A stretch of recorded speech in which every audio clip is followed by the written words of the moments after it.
कैसे हैं आप लोग? हम लोग बॉन्ड क्लीवेज किए, homolytic and heterolytic. Homolytic cleavage results into free radical and heterolytic cleavage of bond results into formation of cation and anion. तो अभी हम लोग कार्बोनियम आयन की बात किए थे. कार्बन कंटेनिंग इंटरमीडिएट्स को हम अगर फ्री रेडिकल है तो एल्काइल फ्री रेडिकल. कार्बन पे पॉजिटिव चार्ज है, कैटायन है कार्बन कंटेनिंग, कार्बन पर पॉजिटिव चार्ज, तो उसको हम कहेंगे कार्बोकैटायन या कार्बोनियम आयन. कार्बन पर निगेटिव चार्ज है, एनायन है कार्बन का, तो उसको हम कहेंगे कार्बेन आयन. अभी हम लोग बात कर रहे हैं, कार्बोनियम आयन की बात कर चुके हैं. अब हम लोग बात करेंगे carbon free radical. Carbon free radical. बेटा again homolytic cleavage between to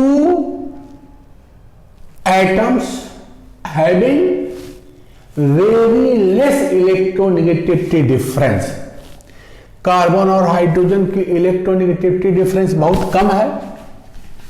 इनका होमोलिटिक क्लीवेज होगा और होमोलिटिक क्लीवेज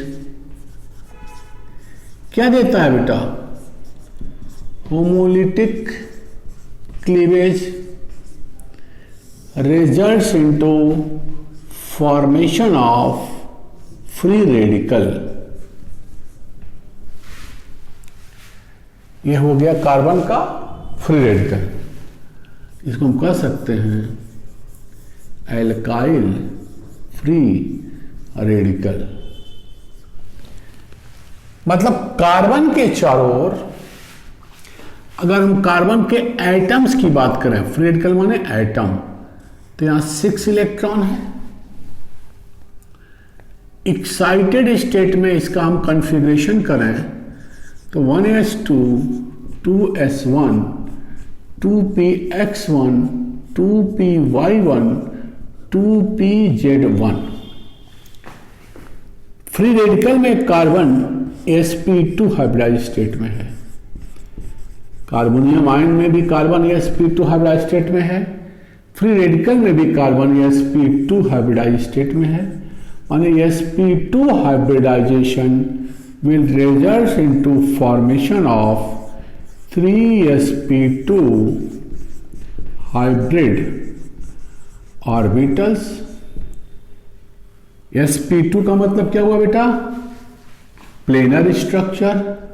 ये कार्बन है, एक sp2, दूसरा sp2, तीसरा sp2, and each sp2 is having 1 electron.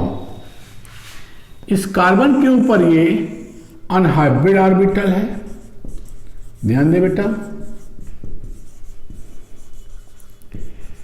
Carbonium ion और कार्बन फ्री रेडिकल में अंतर क्या हुआ? दोनों sp2 में है, उसके अनहाइब्रिड ऑर्बिटल में कोई इलेक्ट्रॉन नहीं है, और इसके अनहाइब्रिड ऑर्बिटल में जो perpendicular to the carbon nucleus है, एक अनहाइब्रिड इलेक्ट्रॉन्स हैं.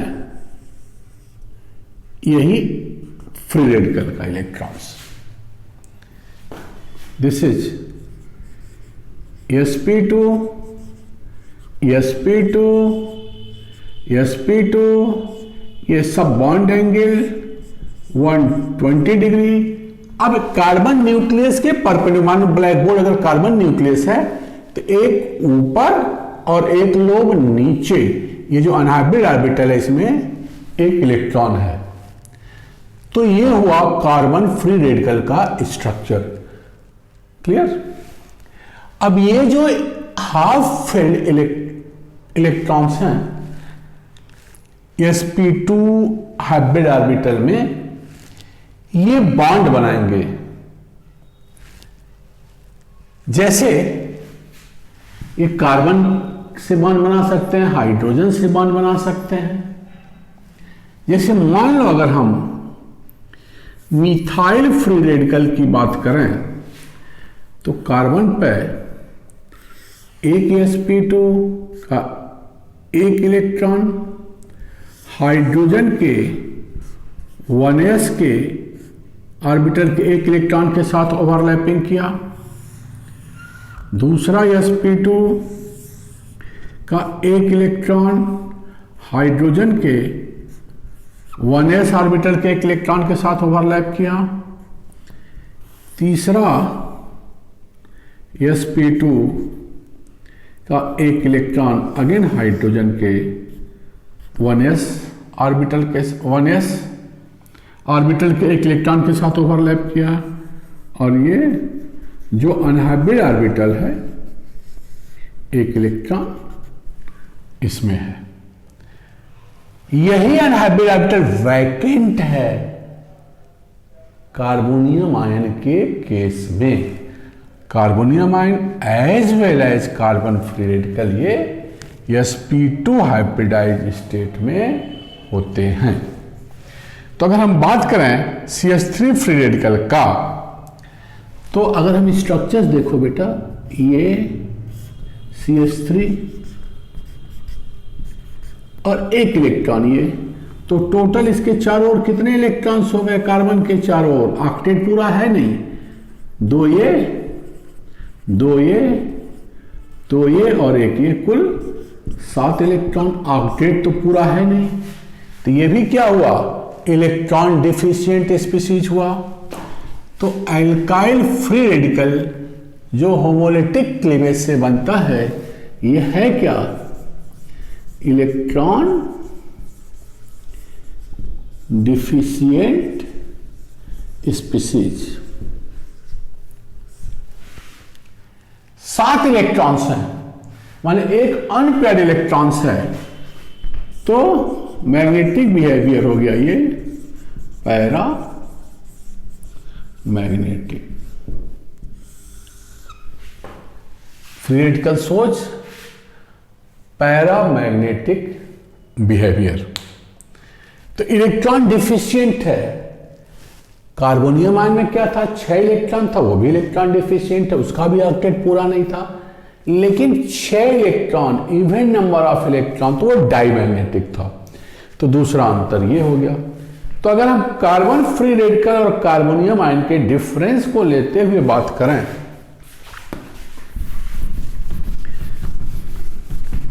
देखो कार्बन फ्री रेडिकल और कार्बोनियम आयन में डिफरेंस, सिमिलरिटीज क्या है? दोनों sp2 में है और दोनों स्ट्रक्चर क्या है? प्लेनर है। तो हम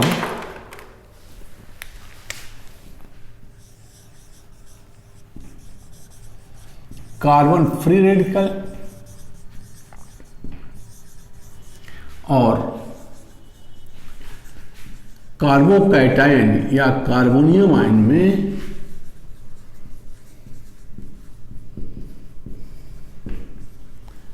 डिफरेंसेस देखें।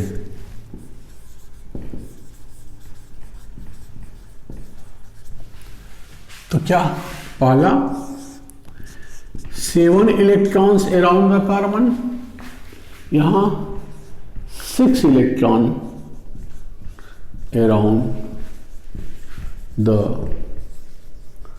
कार्बन। दूसरा पैरामैग्नेटिक बिहेवियर,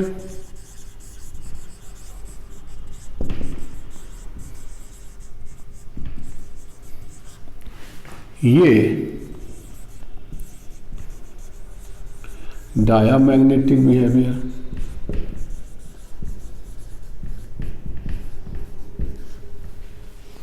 तीसरा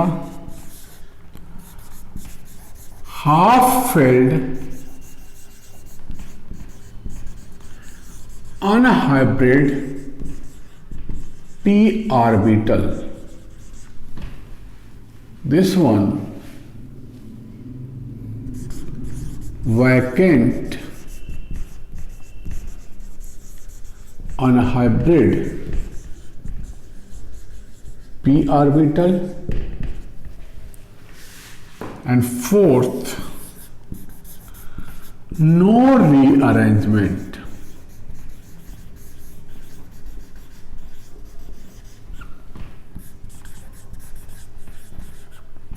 takes place। यहां रीअरेंजमेंट होता ही होता है to get more stable carbonium ion, बात किए थे, रीअरेंजमेंट टेक्स प्लेस। तो ये मेजर डिफरेंसेस है between carbonium ion and carbon free radical में। इलेक्ट्रॉन डिफिशिएंट दोनों है और दोनों का जो कार्बन एटम है वो sp2 हाइब्रिडाइज स्टेट में है। ये दोनों सिमिलैरिटीज है इनका।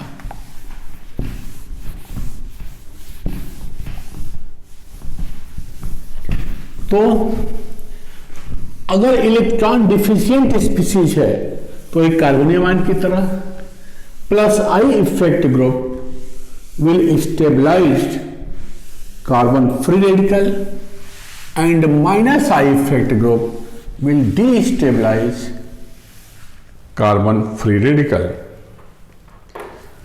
तो अगर हम स्टेबिलिटी की बात करें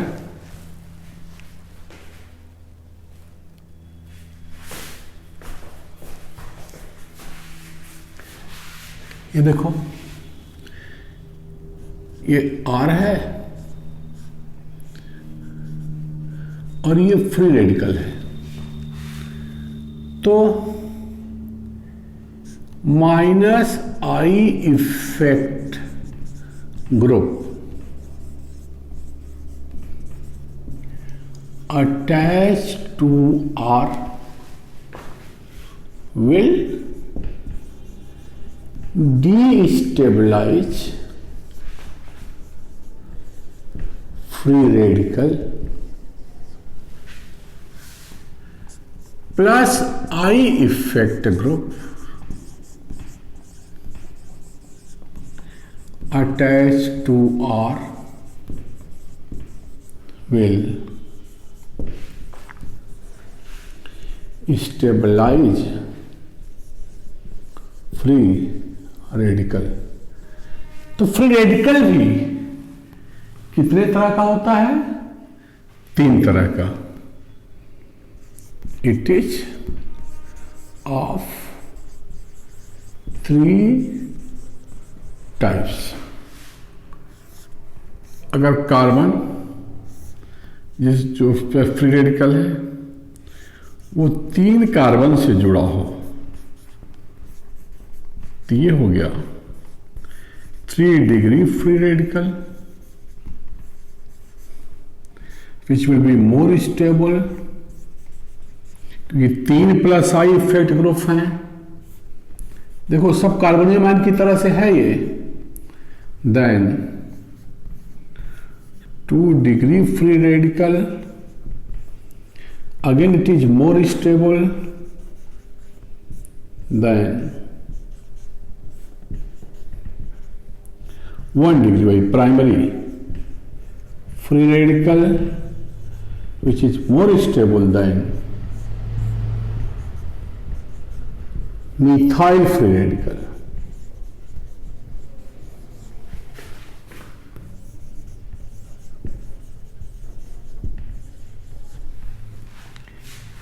ये प्लस आई का इफेक्ट है, लेकिन साथ साथ क्या बोला था, अगर sp2 कार्बन से डायरेक्टली sp3 कार्बन जुड़ा हुआ है और उस पर हाइड्रोजन है तो there will be hyperconjugation like, बोलो, कार्बोनियम आयन।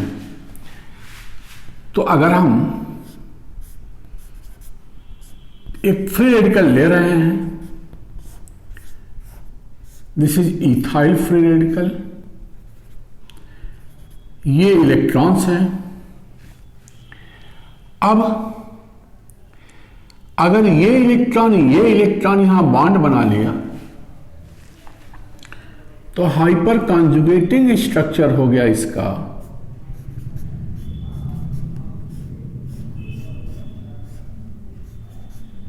एक ये,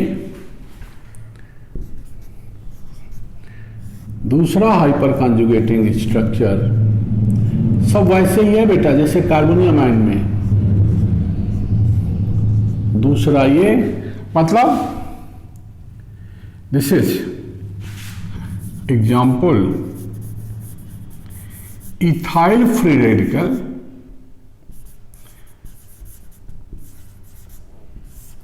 में फ्री रेडिकल और कितनी जगह पर जा सकता है, तो sp2 कार्बन के बगल वाले sp3 कार्बन पर जितना ही ज्यादा हाइड्रोजन होगा उतना ही ज्यादा हाइपर कॉन्जुगेटिंग स्ट्रक्चर्स होगा। तो यहां कितना हाइड्रोजन 3 है, तो इथाइल फ्री रेडिकल में 3 और हाइपर कॉन्जुगेटिंग स्ट्रक्चर होंगे। इसको लेकर के बात करें तो 4, इसको लेकर के, तो ये हो गया। देन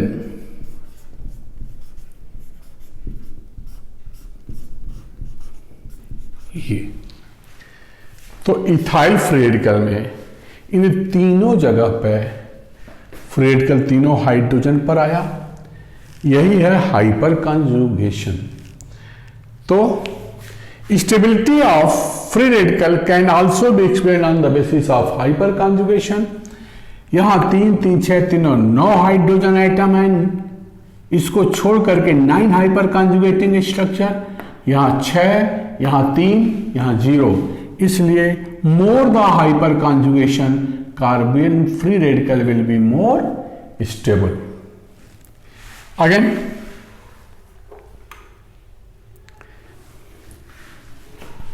रिजोनेंस स्टेबलाइज, यहां भी वही है बेटा कि resonance stabilized free radicals are more stable, क्योंकि हम बताए थे कि अगर रिजोनेंस है तो उसकी स्टेबिलिटी हाइपर कॉन्जुगेशन से ज्यादा होगी। तो resonance stabilized free radicals are more stable.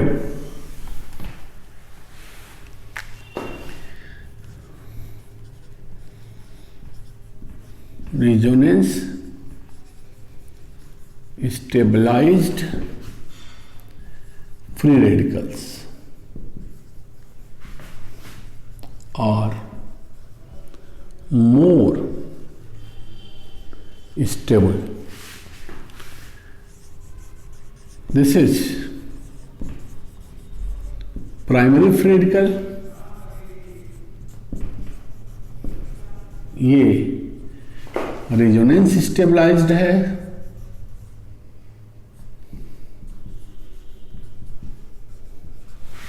यहां 2 हाइपर कॉन्जुगेशन है, 2 हाइड्रोजन का हाइपर कॉन्जुगेशन,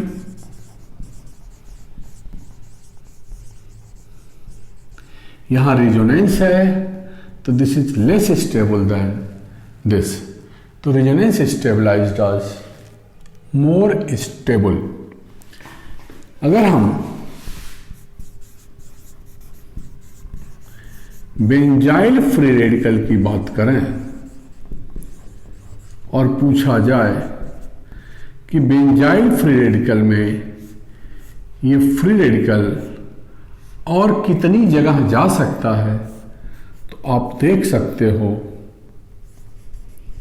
ये वाला बॉन्ड इधर बनाया तो एक इलेक्ट्रॉन यहां आया, देखो यहां 2 इलेक्ट्रॉन्स हैं इस बॉन्ड में, एक इसके साथ बॉन्ड बनाया इलेक्ट्रॉन्स, तो दूसरा इलेक्ट्रॉन यहां रह जाएगा। तो इलेक्ट्रॉन और कितनी जगह फ्री रेडिकल बन सकता है, तो जैसे कार्बोनियम आयन में, बेंजाइल कार्बोनियम आयन में positive charge will be observed at 3 positions। इसी तरह से बेंजाइल फ्री रेडिकल में free radical will B observe eight 3 positions, 2 ortho और एक पैरा। देखो ये ऑर्थो, पैरा, ऑर्थो, ठीक है। तो ये हुआ benzyl free radical, resonance stabilised, it is more stable. तो पहला तो पॉइंट हमने वो कहा था कि plus I effect will stabilise the carbonium ion and minus I effect will destabilise carbonium ion, हमने देखा। दूसरा हमने ये बताया कि resonance stabilised carbonium ions are more stable. Example benzylium ion, देखो यही है, ये रेजोनेंस स्टेबलाइज्ड है। मोर स्टेबल किससे? Than carbonium ion, sorry, then free radical stabilized by hyperconjugation।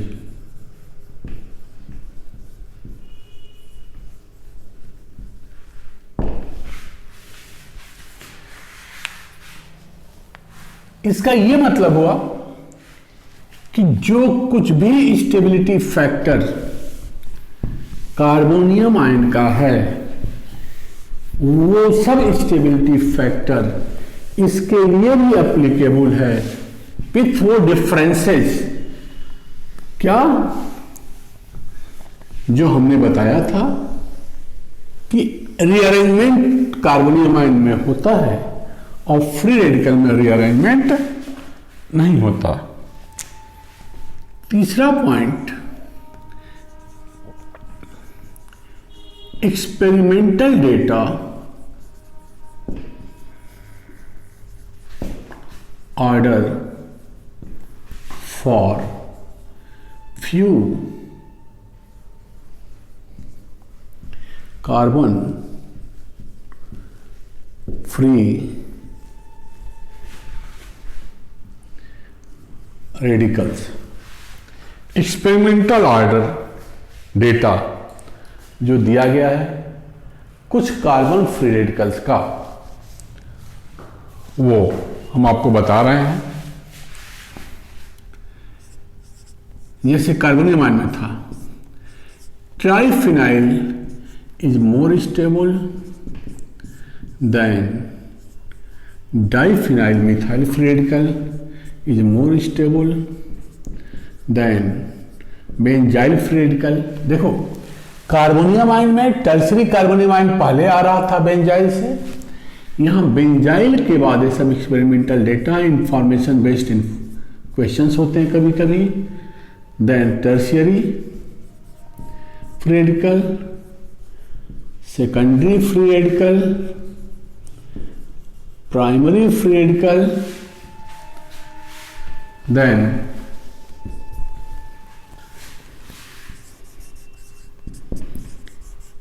This free radical, benzene पर फ्री रेडिकल एंड। तो अगर इनमें से कुछ पूछा जाए, स्टेबिलिटी ऑर्डर कुछ दिया जाए तो कह सकते हो कि this one is less stable than this is less stable than this. इसी आधार पर तुम कह सकते हो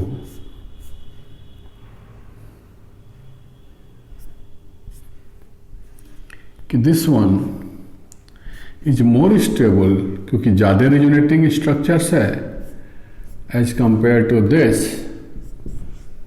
क्योंकि sp2 के बगल में फ्री रेडिकल है, रेजोनेंस इसके साथ भी और इसके साथ भी, यहाँ सिर्फ इसके साथ है, and no resonance with this. तो इस तरह के कुछ क्वेश्चंस कार्बन फ्री रेडिकल से पूछे जाते हैं। जितना इंफॉर्मेशन आपको चाहिए वो डिस्कशन हम लोग कर चुके हैं। वीडियो को लाइक करिए, शेयर करिए और चैनल को सब्सक्राइब करिए। थैंक यू बेटा, थैंक्स।